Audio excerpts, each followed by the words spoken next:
nga sa aking text ng text, ayan, gustong-gusto yatang magpa-review, kaya sige, reviewin natin itong online lending app nga na to na madalas ko ding makita yung ads online. At nung sinubukan ko nga to for first time user, ay naaprubahan agad ako ng 10,000 pesos at babayaran ko daw to sa loob ng 127 days. Pwede din daw dito ang housewife, unemployed, then walang trabaho at estudyante pa lang.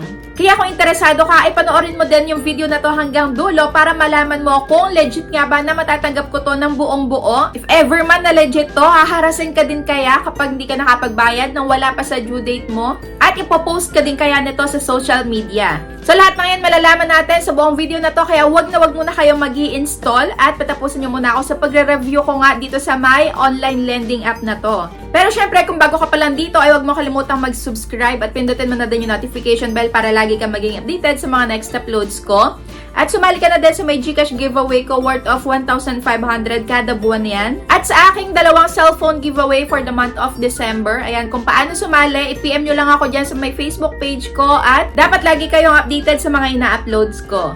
Pero kung ngayong araw na nga kayo nangangailangan ng mauutangan online, ay may nilagay ako diyang link sa may description box sa ibaba at sa may comment section para sa mga 0% interest sa may unang loan nyo. Pero huwag kayo muna mag-a-accept ng loan nyo, basahin nyo muna ng maigi yung loan details. Dito nga ay pwede kang makapag-loan ng up to 50,000 pesos sa may peso loan, quick cash loan. So yan yung name ng OLA. Ayan, mabilis lang din. Well, yes, mabilis din yung pag-apply ko dito. At pwede nga bayaran sa may GCash at pwede mo ding makukuha yung ilo-loan mo dito sa my GCash. Pero bago nga kayo mag-try, ay tingnan nyo muna kung ano yung mga personal information na kailangan nyo ditong i-share sa kanila. At mag-decide kayo sa may dulo ng video na to kung gusto nyo pa rin bang mag-apply sa kanila or hindi. Kasi ipapakita ko dito kung ano-ano yung mga ikakaltas if ever na meron nga. So lahat-lahat yan. Yung pwede daw mag-apply dito ay 18 years old up to 60 years old at Filipino citizens. So yan, install na nga natin. At dito nanghingi agad sila ng permission sa may SMS at sa may call lag. Kaya make sure na pagka maglo-loan kayo dito online ay ilimit nyo lang sa may 3 to 5 ang mga nandun sa may contact list mo or sa may phone book mo para if ever nga ay wala silang mahaharas. Ayan. At yung ilalagay nyo sa may contact references nyo ay mga kapamilya nyo lang.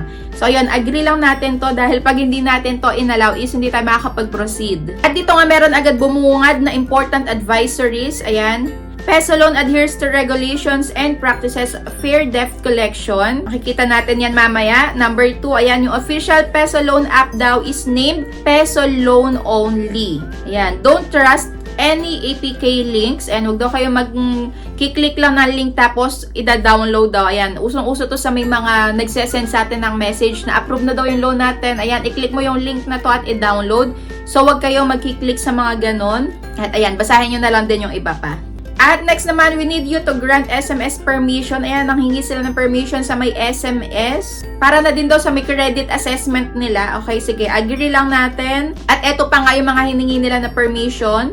At eto na nga tayo sa ating homepage na nakalagay 50,000 pesos nga ang ating maximum na pwedeng ma-loan dito. At get credit limit na tayo agad. So, syempre, lagyan natin ang ating phone number and then mag-create tayo ng password and login.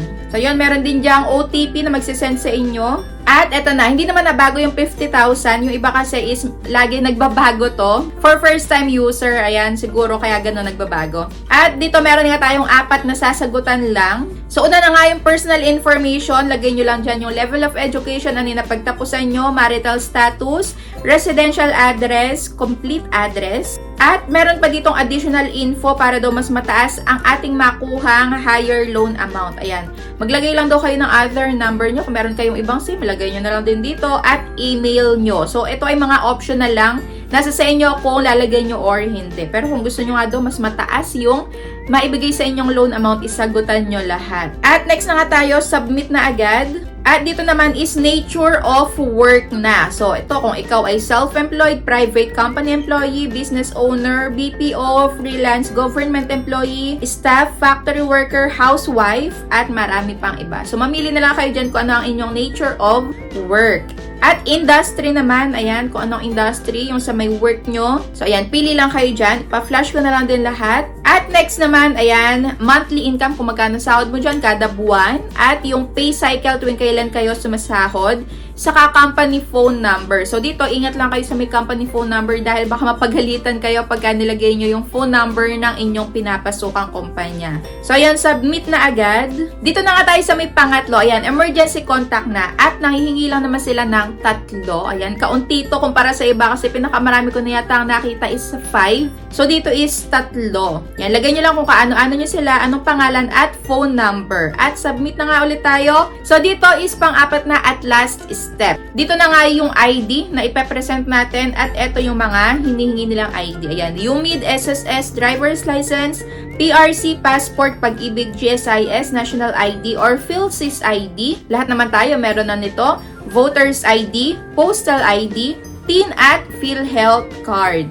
Dito kainaman naman is marami silang ID na pamimilian, unlike sa iba na kaunti lang. At more on government ID yung hinihingi nila. So dito, picturean nyo lang yung harap at likod ng ID na pipiliin nyo. At ilagay nyo yung first name nyo, middle name, last name, saka birthday. At syempre yung gender, ayan. At submit na tayo. At ito na nga yung ating pinakahihintay na exciting part. Diba? Ang bilis lang din. So ayan, na-checkan na daw natin na fill upan na natin ang personal info, work info, emergency, at identity info. So ayan, loan immediately na tayo. Ayan, so we are working on your credit limit at binigyan na nga nila ako ng loan amount na up to 10,000 pesos. So ayan, up to 10,000 at babayaran daw to in 127 days. Kaso nga lang, ayan, may nakita ako dito na naka-highlight ng yellow. So dito is may nakalagay na 7 plus 120. Dito, syempre nagkaroon na ako agad ng idea na 7 days lang dapat ay before 7 days lang dapat mabayaran na natin yung ilo-loan natin dito sa may peso loan, which is totoo ang aking hinala. At before 120 days naman ay meron din tayong babayaran na, ayan, maliit na amount na lang. So dito, in-expect ko na nga na ganito dahil hindi ako ganong naniniwala sa ganitong 127 days kuno daw na sinasabi nila. At yung loan amount nga natin is 10,000 pesos at yung madi-disburse daw or matatanggap natin sa ating amount is 10,000 pesos pa din. At dalawa nga itong repayment natin. 2 beses tayong magbabayad. At yung pinaka-total days na to is panloloko lang din dahil hindi naman totoong hahatiin sa dalawa yung pagbabayad. Kasi dito is, yung first na pagbabayad natin is 7 days lang. At yung pangalawa naman is, kung January tayo nag-loan, sa May pababayaran yung kasunod. Which is, ang babayaran na lang sa May ay 163 pesos. Pero, before 7 days, dapat mabayaran na natin yung 10,246.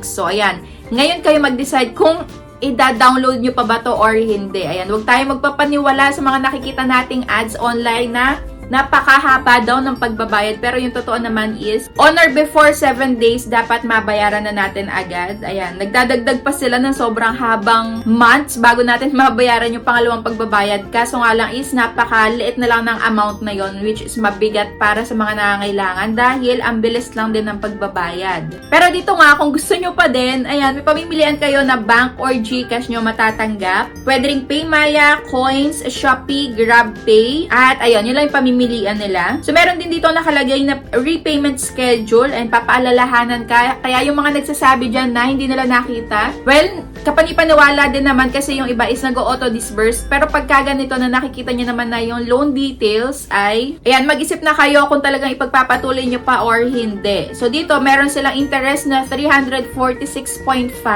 at ang pinakakabuuan ng mababayad natin is 10,410 pesos. So, yun, kung trip nyo pa din na kuhanin, get cash now. Ayan, i-click nyo lang yan at pwede nyo ding basahin ang kanilang loan agreements kung saan-saan ba mapupunta yung mga processing fees na yan, service fee na yan. So, ako nga is hindi ko na ipinagpatuloy yung paglo-loan ko dito at nag-search din ako online saka doon sa kanilang ratings ay legit daw na dito. Kahit hindi mo pa due date ay haharasin ka na at kung ano-ano yung mga sasabihin sa inyo para lang mapagbayad kayo, para lang mapiga kayo na magbayad kahit wala pang 7 days. So dito naman ay nag-search din ako online, wala pa naman akong nakita or nag-run sa FB na na-post na yung kanilang picture sa may mga buy and sell. Pero dito nga ay legit na kung ano-anong pananakot ang isa-send sa inyo pati sa may contact references nyo. para lang kayo ay mapagbayad. Kaya lang, tama-tama yung ginagawa nyo na nanonood muna kayo ng mga ganitong OLA reviews para malaman nyo kung ano talaga i-expect nyo dito sa may OLA na to. At mag-decide kayo